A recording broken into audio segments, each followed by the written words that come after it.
பூக்களை செடி கொடியின் பொருள் என்று நினைத்திருந்தேன்.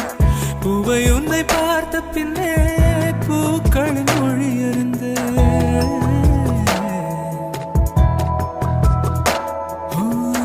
தலையணை என்பதெல்லாம் தலைக்கென்று நினைத்திருந்தேன்.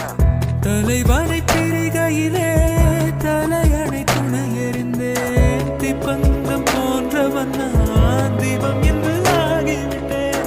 புயலுக்கு பிறந்தவன் நான் தென்றல் என்று மாறிவிட்டேன். கருங்கலை போன்றவன் நான் கற்பூரமாகிவிட்டேன். சந்திரனை